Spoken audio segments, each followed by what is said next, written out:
Halo para guru sekalian, punya masalah yang sama nggak dengan saya? Terkadang di dalam kelas, saya menghabiskan banyak waktu untuk menjelaskan instruksi yang sama berulang-ulang kepada anak-anak. Walaupun sudah dijelaskan dengan sejelas-jelasnya dan diulang berkali-kali, tetap saja ada anak-anak yang bertanya kembali. Berikut adalah tips bagaimana kita membantu anak-anak mencari informasi dan juga tentu saja agar kelas kita menjadi lebih efektif.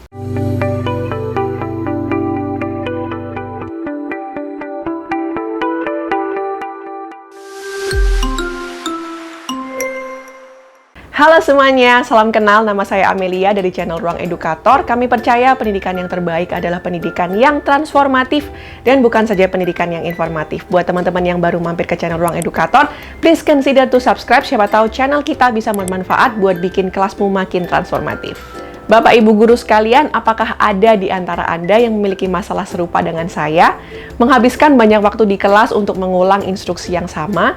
Terkadang memang anak tidak memperhatikan dan terkadang mereka juga perlu afirmasi dari guru bahwa apa yang dipahaminya sudah benar. Tidak salah untuk langsung menjawab, namun untuk pengelolaan kelas yang lebih efektif dan juga menyiapkan anak-anak untuk lebih proaktif dan percaya diri dalam mencari informasi, kita bisa terapkan tips berikut ini. Tips yang pertama, bertanya kepada teman.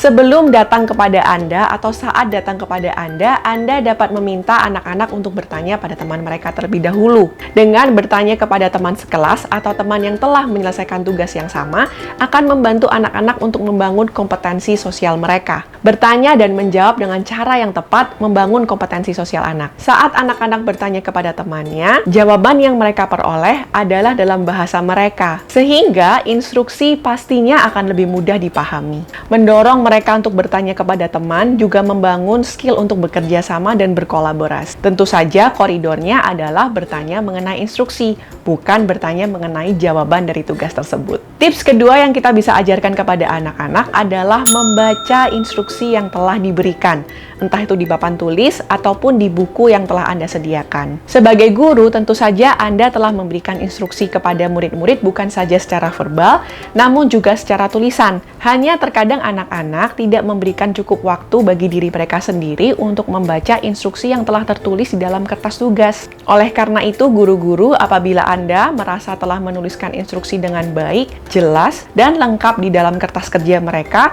dorong mereka untuk membaca terlebih dahulu sebelum bertanya kepada Anda. Mendorong anak-anak untuk membaca secara mandiri instruksi tertulis yang Anda berikan, mengembangkan kemampuan komprehensi anak dan literasi mereka. Namun tentu saja pastikan sebagai guru Anda telah menuliskan instruksi tersebut dengan jelas dan dapat dimengerti anak dengan mudah. Tips nomor 3 adalah Anda bisa mengizinkan anak-anak untuk datang kepada Anda setelah mereka setidaknya bertanya kepada 3 orang. Seringkali teman yang pertama kali ditanya mungkin tidak memberikan informasi atau jawaban yang cukup lengkap buat mereka. Namun ajarkan kepada anak-anak untuk tidak berhenti bertanya. Dorong mereka untuk bertanya kepada teman-teman mereka yang lain dan mendapatkan potongan informasi yang mereka perlukan. Apabila anak yang Anda ajar sudah pada level SMP atau SMA, Anda juga bisa mendorong mereka untuk mencari informasi secara mandiri di dalam website atau situs yang berkaitan. Bapak Ibu guru sekalian, dengan mempraktekkan tips ini, kita bukan saja memiliki pengelolaan kelas yang lebih efektif,